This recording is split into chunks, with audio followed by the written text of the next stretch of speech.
ഇവിടെ കുഴിക്കണം സാർ. എന്താ? ഇവിടെയാണ് അയാളുടെ ബോഡി കിടക്കുന്നത്.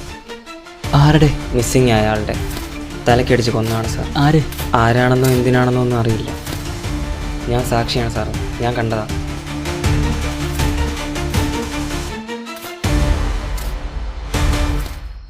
ഇതവനാണ് സാർ, എനിക്ക് ഉറപ്പുണ്ട്. കില്ലർ.